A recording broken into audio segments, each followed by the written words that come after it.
harapan dari sekolah kita dengan adanya kegiatan penjenengan nanti sekolah akan lebih baik, lebih maju, dan anak didik akan lebih lagi dibandingkan yang kemarin-kemarin belum ada kegiatan seperti itu. Saya sebagai yang dituakan siap mendukung kegiatan pendidikan dan mudah-mudahan sukses tanpa ekses dan sekolah juga akan baik. Demikian.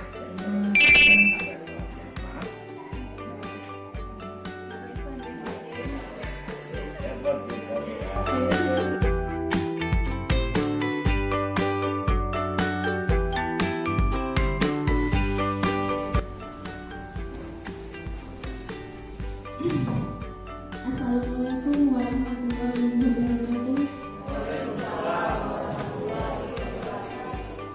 Selamat pagi Bapak Ibu Guru, saya hormati Bapak Kepala Sekolah dan juga Bapak Ibu Guru yang saya hormati pula.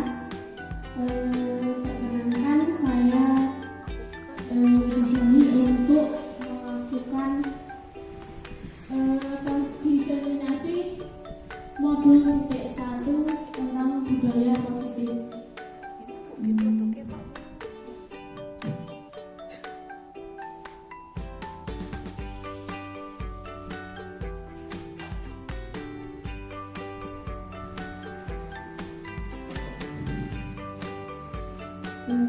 Tujuan pendidikan menurut Ki Hajar Dewantara yaitu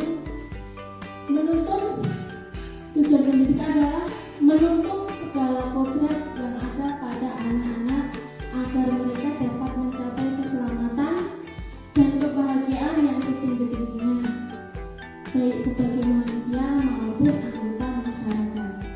Oleh karena itu, pendidik hanya dapat menuntun tumbuh atau hidupnya kekuatan kodrat yang ada pada anak-anak agar dapat memperbaiki lakunya atau bukan dasarnya hidup dan tumbuhnya kodrat anak tersebut.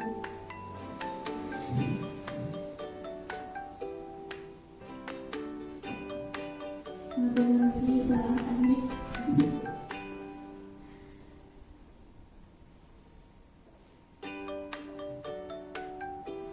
Yang kedua yaitu budaya positif.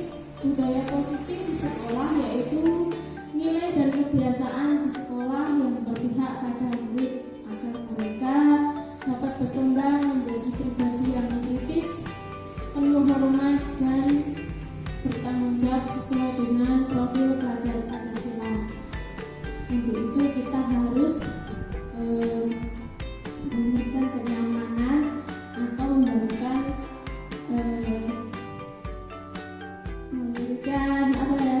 lingkungan yang sehat dan nyaman untuk mendidik dan mengembangkan pribadi peserta didik kita. Selanjutnya konsep utama budaya positif yaitu yang ada 7. Yang pertama yaitu perubahan paradigma belajar. Yang kedua, disiplin positif. Ketiga, motivasi perilaku manusia. Yang keempat, kebutuhan dasar. Yang kelima, posisi kontrol guru. Yang keenam, keyakinan kelas. Dan yang terakhir, segitiga restitusi.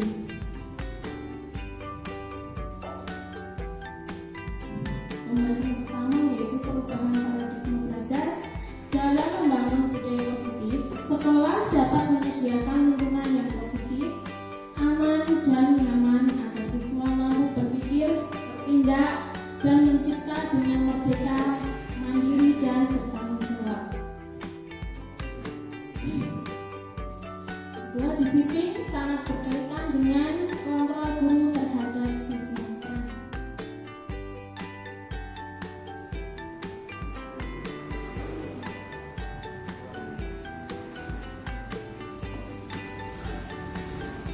Perubahan paradigma teori kontrol atau teori pilihan. Ilusi guru mengontrol murid peserta didik. Terus ilusi bahwa kritik dan membuat orang merasa bersalah dapat menguatkan karakter. Ilusi bahwa semua pengetahuan positif, efektif dan bermanfaat. Ilusi bahwa orang dewasa memiliki hak untuk memaksa. Perubahan paradigma stimulus respon atau teori kontrol, yaitu siapa sesungguhnya yang memiliki kontrol stimulus responnya. Kita mencoba mengubah orang agar berpandangan sama dengan kita. Perilaku buruk dilihat sebagai suatu kesalahan. Orang lain bisa mengontrol saya bisa mengontrol orang lain. Pemaksaan ada pada saat bujukan gagal dan model berpikir menang atau kalah. Teori kontrolnya atau pilihan, kita berusaha memahami pandangan orang lain tentang dunia. Semua perilaku memiliki tujuan. Hanya ada Anda yang bisa mengontrol diri Anda. Anda tidak bisa mengontrol orang lain. Selanjutnya kolaborasi dan konsensus menciptakan pilihan-pilihan baru. Terakhir model berpikir menang dan menang. Pembahasan kedua yaitu disiplin positif. Apa makna disiplin positif? Disiplin berasal dari bahasa Latin yaitu disciplina yang artinya pengajaran atau pelatihan. Makna asal dari kata ini berkonotasi dengan disiplin, dari murid-murid Socrates dan Plato. Disiplin diri membuat orang-orang menggali potensinya menuju sebuah tujuan apa yang dia hargai. Namun dalam budaya kita, makna disiplin telah berubah menjadi sesuatu yang dilakukan seseorang pada orang lain untuk mendapatkan kepatuhan. Kecenderungan umum adalah menghubungkan kata disiplin dengan ketidaknyamanan, bukan dengan apa yang kita hargai atau pencapaian suatu tujuan.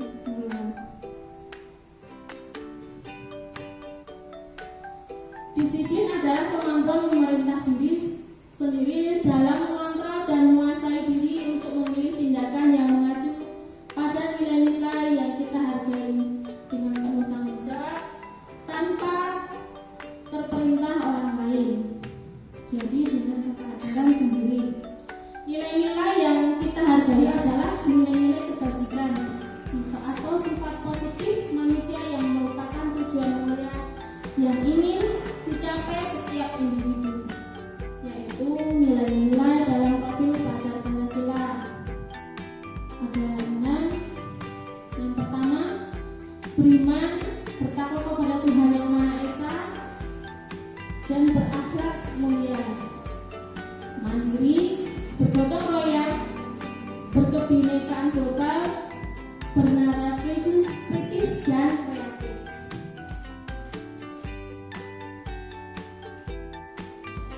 Motivasi perilaku manusia ada 2 jenis, yaitu motivasi eksternal dan motivasi internal.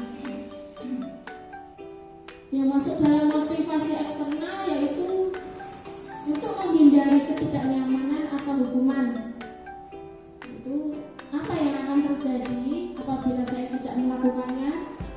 Kedua, untuk mendapat imbalan dari orang lain atau institusi.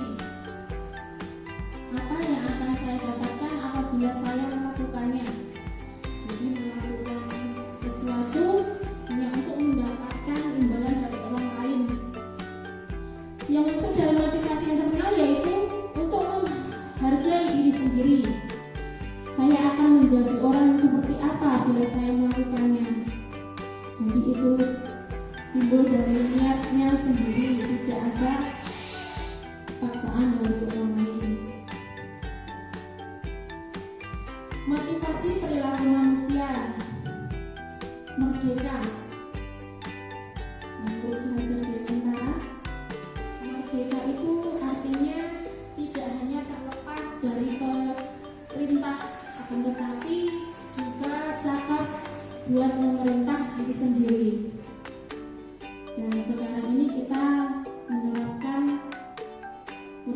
merdeka dan kita tidak boleh memerintah peserta didik, dan kita harus memberikan kebebasan kepada peserta didik agar tumbuh kembang sesuai dengan potensinya masing-masing. Motivasi internal untuk menjadi orang yang mereka inginkan dan menghargai diri sendiri dengan nilai yang mereka percaya, sehingga hindari hukuman dan pemberian penghargaan yang berlebihan untuk meminimalisir motivasi eksternal pada murid.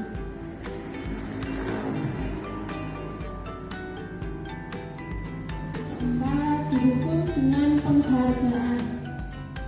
Saat kita berulang kali menjanjikan hadiah kepada anak-anak agar berperilaku tanggung jawab, dan kepada seorang murid agar mempelajari sesuatu yang baru, atau kepada seorang karyawan agar melakukan pekerjaan yang berkualitas, kita sedang berasumsi mereka tidak dapat melakukannya atau mereka tidak akan memilih untuk melakukannya. Alfikon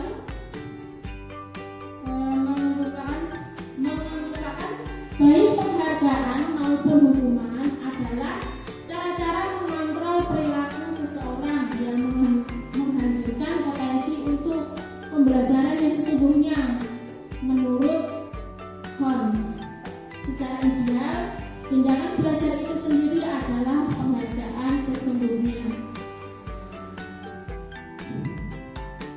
Selanjutnya juga mengemukakan beberapa pernyataan dari hasil pengamatannya selama ini tentang tindakan memberikan penghargaan yang nilainya sama dengan menghukum seseorang.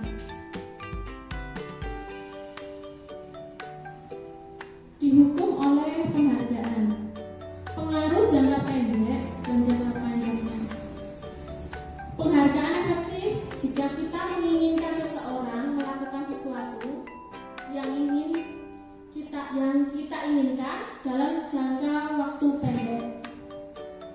Jika kita menggunakan penghargaan lagi dan lagi, maka orang tersebut akan bergantung pada penghargaan yang diberikan serta kehilangan motivasi dari dalam. Biasanya peserta didik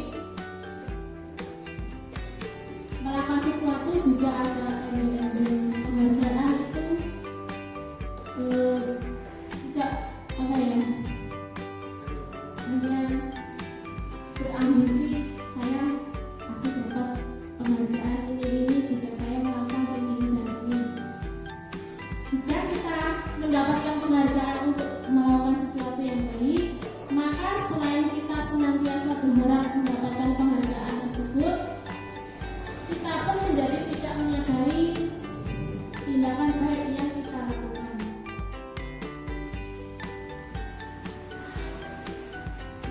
Selanjutnya, dihukum oleh penghargaan. Penghargaan tidak efektif. Suatu penghargaan adalah suatu benda atau peristiwa yang diinginkan yang dibuat dengan persyaratan. Hanya jika Anda melakukan hal ini, maka Anda akan mendapatkan penghargaan yang diinginkan. Selanjutnya, jika saya mengharapkan suatu penghargaan dan tidak mendapatkannya, maka saya akan kecewa dan berkecil hati, serta kemungkinan lain kali saya tidak akan berusaha sekeras sebelumnya. Jika kita memberikan seseorang atau penghargaan untuk melakukan sesuatu, maka kita harus terus-menerus memberikan penghargaan itu. Jika kita ingin orang tersebut meneruskan perilaku yang kita inginkan. Orang yang berusaha berhenti merokok atau orang yang berusaha diet, menguruskan badan, bila diberikan penghargaan hampir pasti tidak berhasil.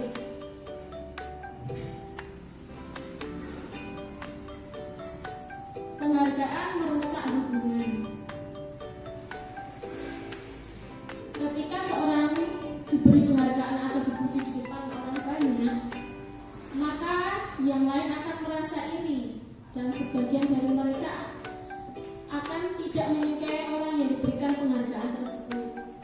Jika seorang guru sering memberikan penghargaan kepada murid-muridnya, besar kemungkinan murid-muridnya termotivasi hanya untuk menyenangkan gurunya. Mereka tidak akan bersikap jujur kepada guru tersebut. Penghargaan menciptakan persaingan di dalam kelas, dan persaingan menciptakan kecemasan, sehingga jika siswa tidak mencapai target atau sesuai yang diinginkan gurunya, mungkin akan timbul kekhawatiran, bagaimana nanti kalau saya tidak bisa begini, engkau gek-gek, bagaimana dan sebagainya. Mereka yang percaya bahwa mereka tidak memiliki kesempatan untuk mendapatkan penghargaan akan berhenti mencoba, karena mereka takut tidak bisa mencapai apa yang seharusnya dilakukan. Penghargaan mematikan kreativitas.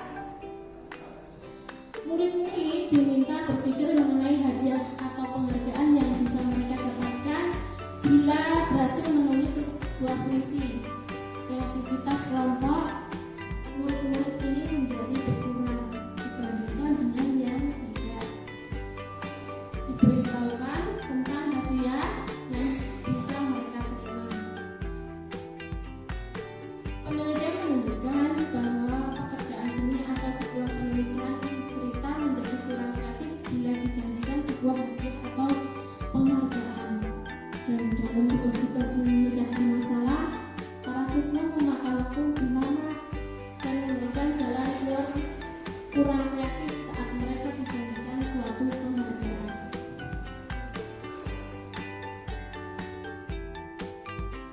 Penghargaan menghukum. Penghargaan menghukum mereka yang tidak mendapatkan penghargaan, misalnya dalam sistem ranking. Mereka yang mendapatkan ranking kedua akan merasa paling dihukum, karena biasanya yang paling terbaik itu selalu yang pertama.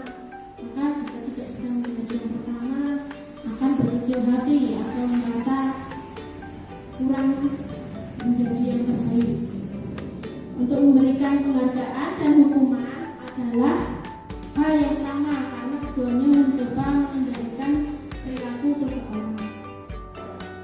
Karena orang pada dasarnya tidak suka dikendalikan, dan jangka waktu yang lama penghargaan akan terlihat sebagai hukuman. Jika suatu penghargaan diharapkan, namun Anda tidak mendapatkannya, Anda akan merasa dihukum.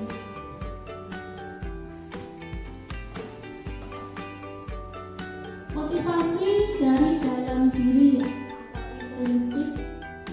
Saat seorang anak belajar untuk pertama kali menggabungkan huruf-huruf dan kata-kata serta menyadari bahwa ia dapat membaca, timbul pijar di matanya dan sebuah senyuman. Anak tersebut begitu gembira bahwa ia telah mempelajari dan menguasai suatu keterampilan baru. Kesadaran akan kemampuannya bahwa ia sudah dapat membaca sesungguhnya sudah merupakan sebuah penghargaan. Jika kita memberikan penghargaan kepada seorang anak pada saat dia sedang merasa bangga dengan pencapaiannya sendiri, maka kita akan mengambil kegembiraan yang saat itu sedang dirasakan secara alamiah.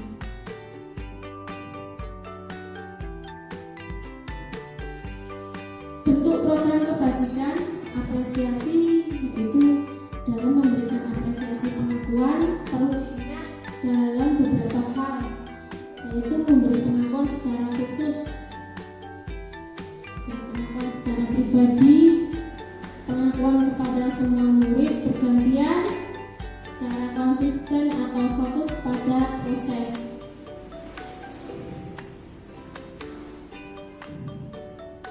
Contoh pengakuan atau apresiasi kebajikan yaitu kemarin saya perhatikan rasa empatimu besar sekali. pada saat menolong murid baru di kelas kita. Saya menghargai kepedulianmu pada saat kamu membantu teman-temanmu di tugas kelompok. Terima kasih untuk rasa tanggung jawabmu pada saat kamu memungut kertas-kertas yang berserakan di lantai.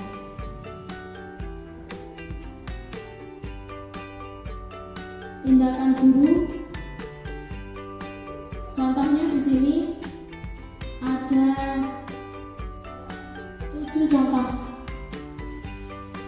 Yang pertama, mencatat 100 kali di dalam buku kalimat. Saya tidak akan terlambat lagi karena terlambat sekolah adalah termasuk ke dalam hukuman. Lari mengelilingi lapangan basket 2 kali karena terlambat lagi di sekolah masuk dalam hukuman. Murid diminta untuk push up 15 kali karena tidak menggunakan masker ke sekolah, hukuman. Menggantikan kertas tugas teman yang telah dicoret-coret adalah konsekuensi. Membersihkan tumpahan air di meja tulis karena tersenggol pada saat belajar adalah konsekuensi. Murid disuruh untuk mengenakan sepatu seharian di sekolah karena tidak mengenakan sepatu hitam adalah hukuman.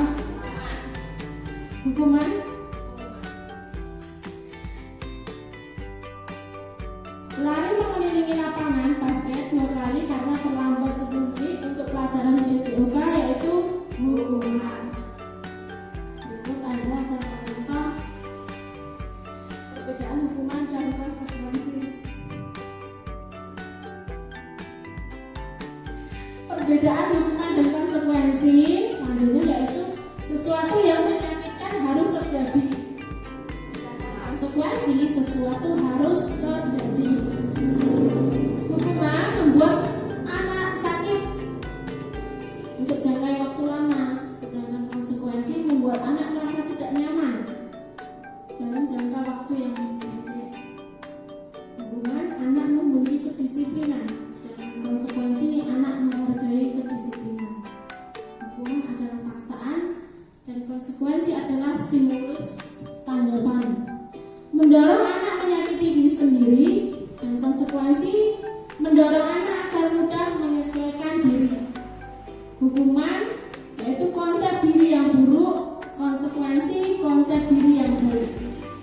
Hukuman anak belajar untuk menyembunyikan kesalahan dan konsekuensi anak belajar untuk mematuhi peraturan. Terakhir, hukuman itu marah, rasa bersalah, dipermalukan, merasa tidak dihargai, sedangkan konsekuensi kehilangan hak, dibuat tidak nyaman, diasingkan untuk sementara waktu. Nah, apa itu restitusi? Restitusi adalah proses menciptakan kondisi bagi murid untuk memperbaiki kesalahan mereka sehingga mereka bisa kembali pada kelompok mereka dengan karakter yang lebih kuat. Restitusi juga merupakan proses kolaborasi yang mengajarkan murid untuk mencari solusi untuk masalah mereka dan membantu murid berpikir tentang orang seperti apa yang mereka ingin menjadi atau tujuan mulianya dan bagaimana mereka harus memperlakukan orang lain.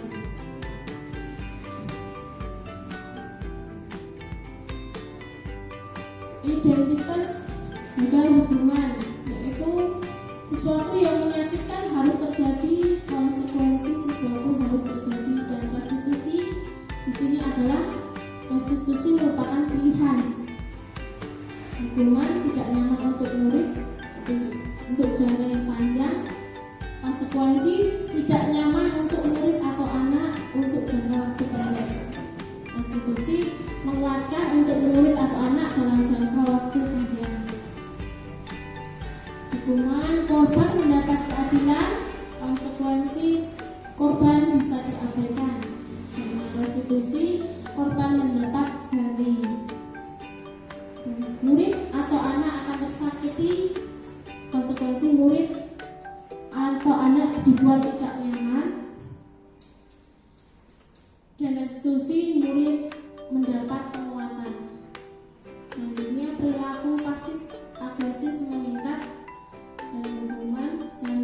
konsekuensi, penguatan hanya bertahan dalam jangka yang pendek.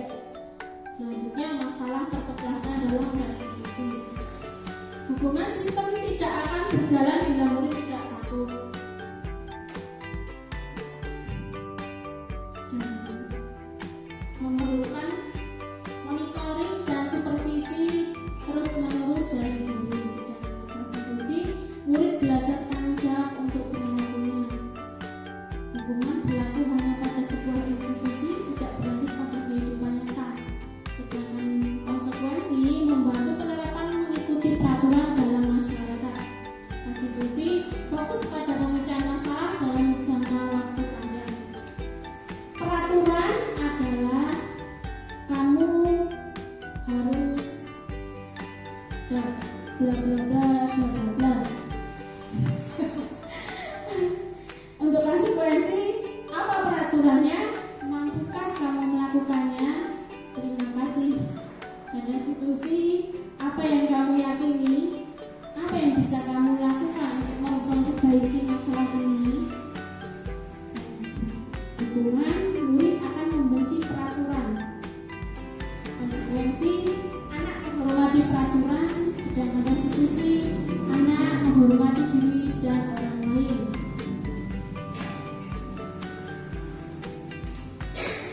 9 ciri-ciri restitusi. Yang pertama yaitu bukan untuk menebus kesalahan, namun untuk belajar dari kesalahan. Yang kedua, memperbaiki hubungan. Yang ketiga, tawaran bukan paksaan. Yang keempat, restitusi menuntut untuk melihat ke dalam diri. Kelima, restitusi mencari kebutuhan dasar yang mendasari tindakan. 6. Restitusi diri adalah cara yang paling baik. 7. Restitusi fokus pada karakter bukan tindakan.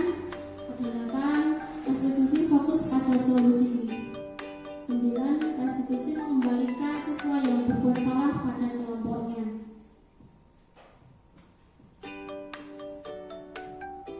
Keyakinan kelas. Yang keenam, mengapa tidak peraturan saja? Mengapa harus keyakinan kelas? Mengapa kita memiliki peraturan yang harus menggunakan helm bila mengendarai kendaraan roda 2? Mengapa kita memiliki peraturan 3M, menggunakan masker, mencuci tangan dan menjaga jarak 1,5 meter? Mengapa kita harus memiliki SIM jika harus mengendarai kendaraan bermotor? Kenapa kita harus memakai seragam jika harus pergi ke sekolah? Untuk mendukung motivasi intrinsik, kembalikan nilai-nilai atau keyakinan-keyakinan lebih menggerakkan seseorang dibandingkan mengikuti serangkaian peraturan-peraturan. Cara membuat keyakinan kelas itu pertama, guru harus meminta semua murid di kelas untuk menuliskan apa yang saja aturan yang perlu disepakati dalam kelas. Kedua, semua usulan dari murid ditulis dan pada papan tulis. Ketiga, kalimat-kalimat yang sudah disepakati menjadi keyakinan kelas diubah menjadi kalimat positif.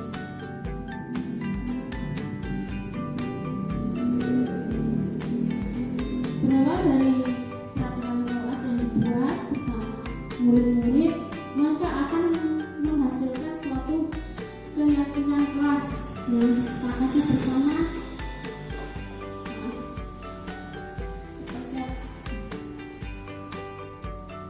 Yang benar pada lingkungan yang positif. Dengan lingkungan yang positif juga akan mendukung berjalannya keyakinan kelas yang sudah disepakati, maka akan menimbulkan budaya positif yang baik di sekolahan, sehingga sekolahan dapat menumbuhkan budaya positif yang nyaman, aman, sehat sesuai dengan keyakinan yang dibuat.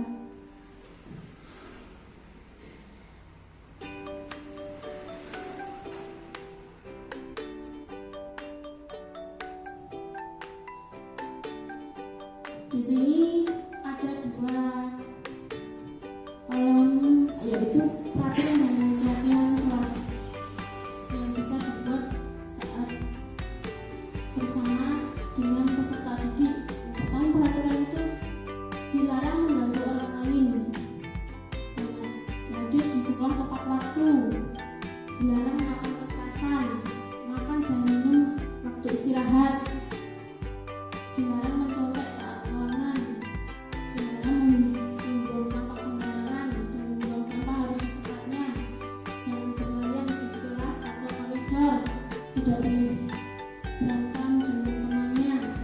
Sedangkan keyakinan kelas yaitu menghormati orang lain atau berkomitmen keselamatan, menghormati orang lain, jujur mandiri, kesehatan, keselamatan, dan keselamatan keamanan.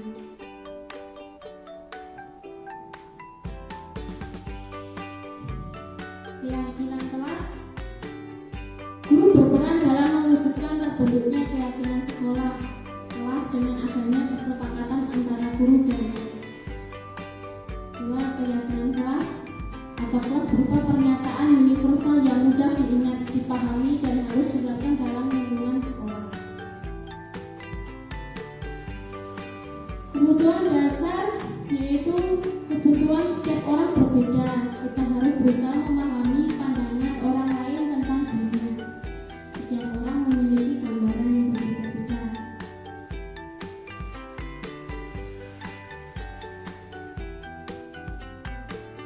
Kebutuhan dasar manusia yaitu kasih sayang dan rasa diterima, penguasaan, bertahan hidup, kesenangan, kebebasan. Anak sering meminta bekal kepada temannya untuk bertahan hidup, meminta perhatian dari guru yaitu kasih sayang dan terima kasih, dan rasa diterima. Tiga, jahil dengan temannya yaitu kesenangan, bisa menjadi teman itu suatu kepuasan.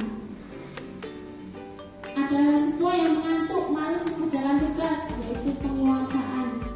Yang kelima, aku bosan belajar mewarnai terus di kelas yaitu kebebasan. Posisi kontrol seorang guru ada 5 yaitu sebagai penghukum, pembuat merasa bersalah, sebagai teman, sebagai pemantau, dan sebagai manajer.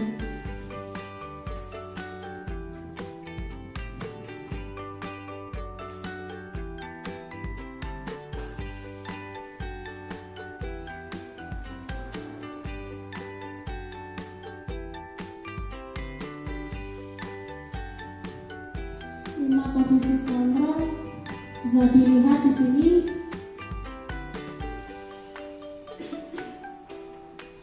Nanti bisa saya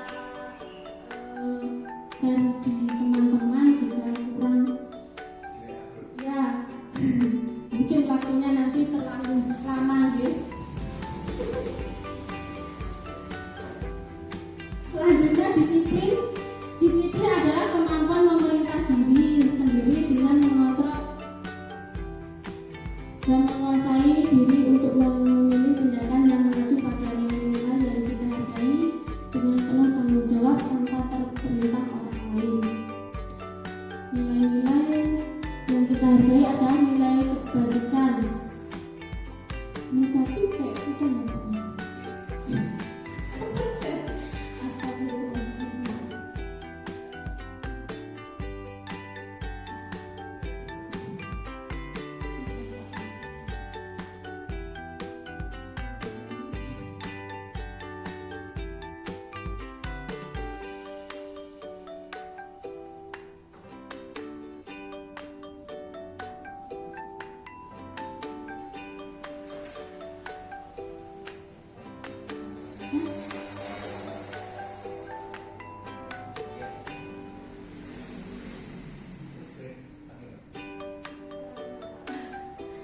Maaf nih Bapak Ibu.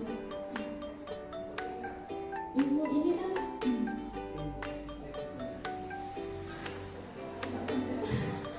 Maaf loading ya, ini karena loading tidak biasanya berpidato di depan bapak ibu guru. Bisa gitu.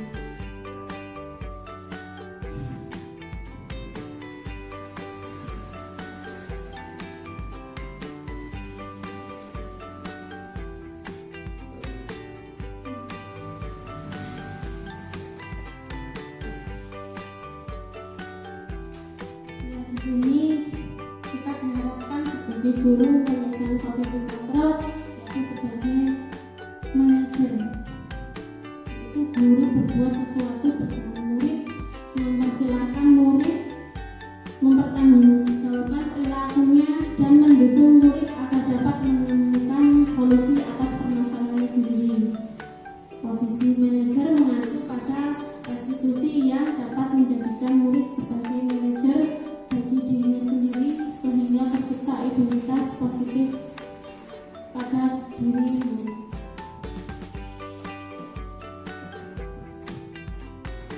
Dalam segitiga restitusi ada 3 tahap, yaitu tahap pertama menstabilkan identitas. Dengan menstabilkan identitas, setiap orang pasti melakukan kesalahan. Tidak hanya kamu yang melakukan kesalahannya seperti itu. Sedangkan validasi tindakan yang salah yaitu adakah cara yang lebih efektif untuk mendapatkan apa yang kamu butuhkan. Kamu tentu punya alasan mengapa melakukan itu. Dan yang ketiga yaitu menanyakan keyakinannya. Keyakinan kelas apa yang telah kita sepakati? Ingatkah kesepakatan kelas yang kita buat seperti itu, atau kamu ingin menjadi orang yang seperti apa? Seperti itu.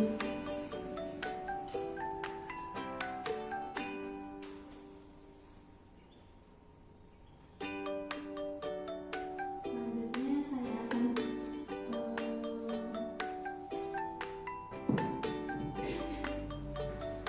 bagian hampir selesai ya.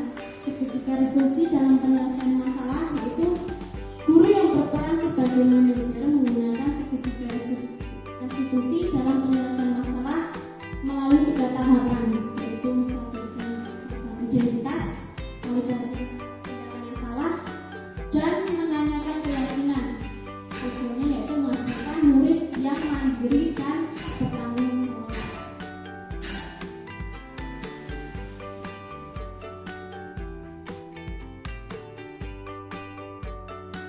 Selanjutnya saya akan menampilkan video aksi nyata yang sudah saya lakukan. Kasus pertama yaitu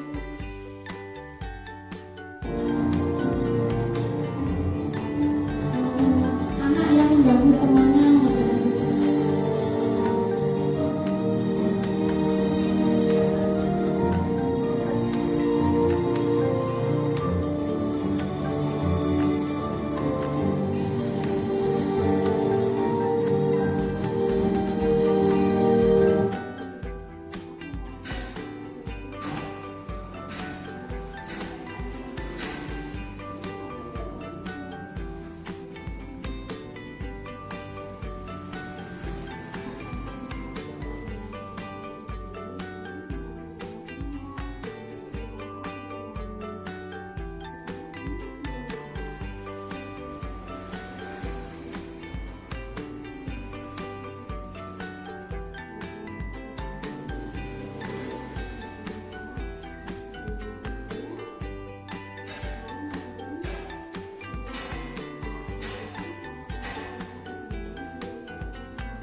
Kajian yang kedua yaitu siswa terlantar dalam sekolah.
Berikut contoh yang sudah saya paparkan.